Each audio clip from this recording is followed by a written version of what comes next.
You don't always need to be disciplined. Sometimes you just need to be desperate.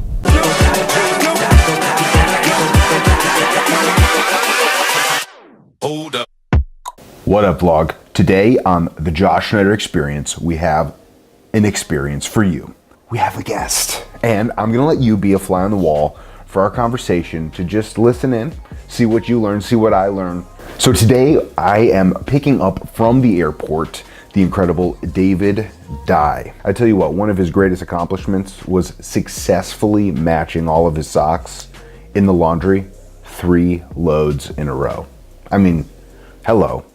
We've all got something to learn from him. But no, he helps leaders around the globe get incredible breakthrough results without burning out, without dying in the process. So I think I'm intrigued by getting to meet him, have this conversation, as well as share it with you. So all of that being said, I guess it wasn't all of that actually. I feel like I stayed pretty brief, especially since last couple episodes have been 18 minutes long. This one still could be 18 minutes long.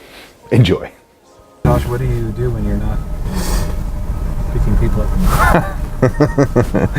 Going to the airport. So I've been full-time in the speaking consulting business now for, I think it's been, what is this month?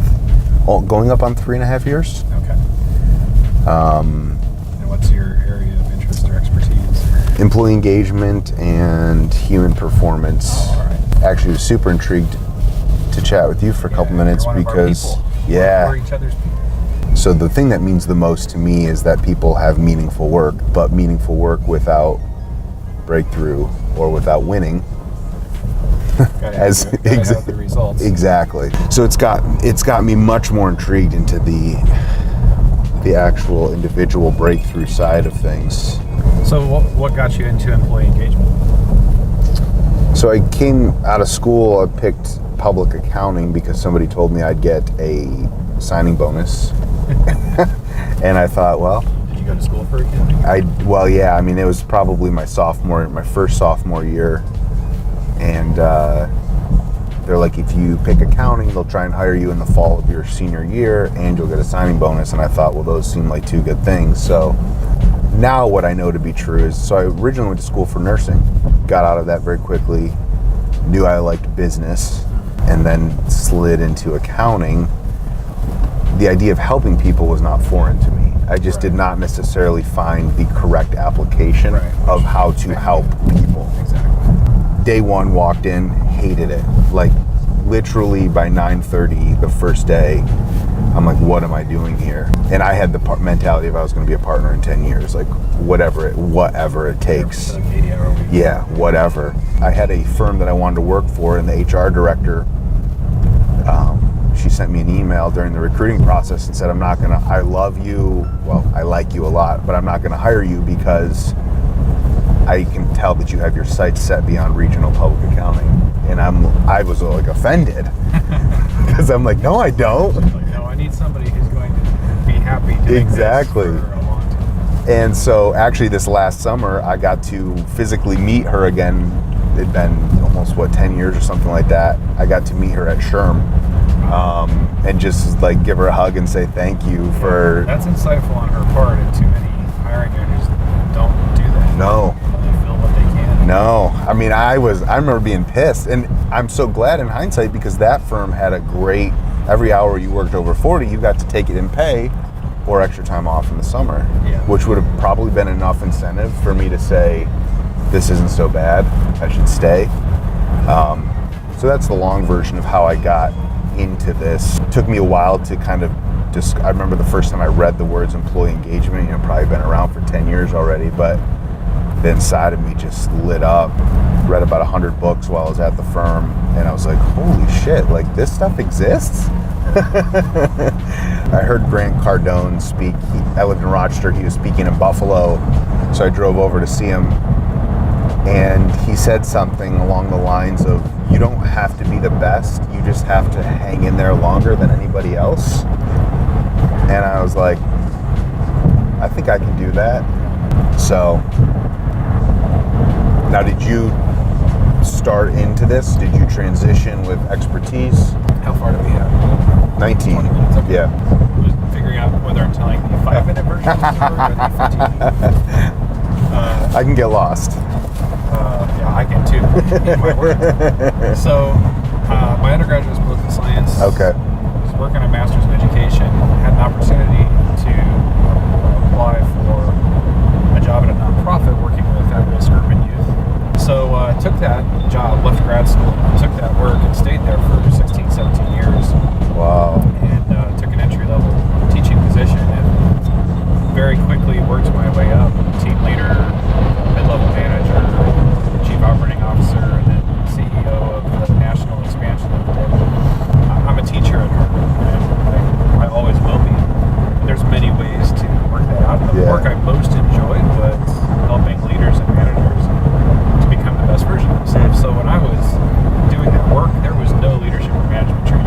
So much like yourself, I went to the library.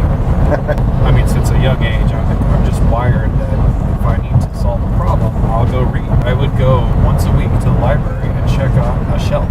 And, once every other week I was taking my senior VP a new proposal saying, so here's the thing, we need to do this. And I'd write it all up. And to his credit, he didn't laugh. I mean, he kind of chuckled, but he didn't just laugh me off. I kind of self-educated in leadership and management. Fast forward towards the end of that segment of my career. Started my own business July 31st of 2012. Was the last day of that work. And I remember because I took a half day and I left at 11 a.m. So that first year, honestly, was like trying to figure out which end is up. What am I doing? I had been blogging for about 2 years before I left. I'd write 3 times a week, building that brand. Fantastic. And all of that. And the discipline to do that. If you can do that, you can do anything. Well, and it was desperation. Like, a lot of people tell me I'm very disciplined, but, I say, well, that might just be desperation. If it matters enough, you gotta do it. That is true. So that's how I got into it and how I ended up with Let's Grow Leaders. Isn't it funny when you name, like my first company was called Prime 3 Coaching, and I was more in the coaching space. And in terms of name, it had so much meaning to me. Personal resource, inventory, management effect. It's a 3-step process. And if somebody had a minute and a half to sit down and let me explain it to them, it was brilliant. But in terms of somebody seeing it and knowing what the hell it meant. Right on its own.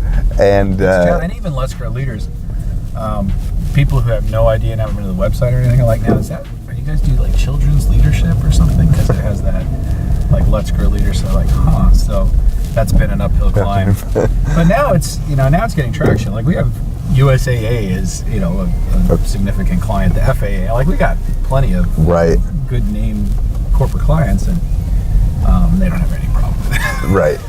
And at some point, it's like, it doesn't even matter. Right. It's like, does it give enough indication or credibility? Yeah, and when people are starting out, they're like, what should I do? So I'm like, don't worry about it. You're going to change it anyway, or it's just you, like, make it non-offensive and cover and just go. Get moving, stop wasting a month doing that. So it always breaks my heart when people want to stop what they're doing to, like, once I leave my job, then I'll build my website, and then it's like, it's all about the on-ramp. Yeah, and I worked with a coach when I was off-ramping, on-ramping for like 2 years. Wow. I'm not an impulsive jump from, hey, like, I'm trying to think things through. Doesn't mean to do it all perfectly, but yeah. All right. Thank you. Pleasure to meet you. Likewise. I'll see you in the morning. Yeah, no, I'll be here. So there's a couple major points that I heard and I'm taking away. Number one, might even be comical, is that you don't always need to be disciplined. Sometimes you just need to be desperate. And I think that's true. I, a couple years ago, was doing some work with a client, and he would always reference how he uses procrastination as a lever to get his best work. And when it comes to the world of productivity, when it comes to the world of getting the things done that we want, maybe there's not always just one way. Maybe you don't have to always become super disciplined, but desperation is in some ways a burning desire, and many of us can lack a true burning desire. And so when you feel desperate, you make moves that you wouldn't otherwise make, and some of those moves might actually turn out to be things that you need to do consistently. So that was one thing. The other thing I learned was, and we're big about this here at the Institute, here at the Josh Schneider Experience, we're all about, if you want to learn how to do something, like read a book or watch a video on YouTube. Like, you can learn how to do almost anything you want by just being disciplined enough to read it. And so David was talking about how when he was early in his career, he went and would get the whole bookshelf. He'd rent the whole bookshelf, or rent. You don't rent from the library. I guess technically you do rent from the library if you don't bring it back soon enough. But he'd check out books from the library, read them, prepare proposals at work. And I think that's, maybe that's the nugget here. He didn't let his position, his experience dictate that he could not have a good idea, that he could not he put a proposal in to a senior vice president saying, hey, I think we need to look at doing this. Now, granted, he had a good leader who was able to say, okay, I want you to try this, I want you to implement this. But he didn't wait for permission. He didn't wait for somebody to say, hey, I need you to do this. He saw an opportunity, he went and he learned, and he put it into play. I think there's something we could all learn from that. Wherever we are in our career, whatever level of an organization we're at, no one's responsible for our hunger except for us.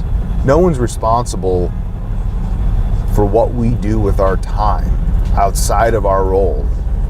That was extra work that was put in. And all of a sudden now, here he is coming in to help other paid professionals get better at what they're doing. And now here he is coming to Michigan, where he hasn't been to Detroit since the 1990s. We should find out what Detroit looked like in the 1990s. Probably didn't look like it does now. Guaranteed they didn't have nearly as many Chipotles as they do now. I actually am not even sure if Chipotle existed in the 1990s. I'm glad I wasn't alive then. Did you were actually just talking about, not to interrupt this, how when we were in high school, Chipotle didn't exist? It did. It didn't. There's no way. It didn't exist in... Because my first Chipotle experience was when I visited Duquesne with my friend Laura, and she was like, have you tried Chipotle yet? I had Chipotle when I was in Washington, D.C. at FLCC, so that would have been 2006. No way! But they were not... Like, I remember the next time I had Chipotle, I have a picture. I have a picture of the first time I tried Chipotle. We're gonna dig this photo up. I'm like this, and I got the burrito in the foil. I remember also coming back from a soccer game in Cleveland. My dad and I went to go see the United States play somebody, and we drove 45 minutes out of the way because I'm like, you gotta try this place, Chipotle. Now I can order it on my phone and it comes to my house.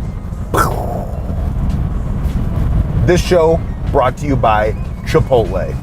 Chipotle, we're open for sponsorship deals. That gold card that you gave Abby Wambach a few years ago, totally interested in how I can get one of those, even if I got to pay for it, because it probably still saved money. Anyways, thanks for dropping in. Appreciate your attention. Maybe a comment, that would be cool. But see you next time.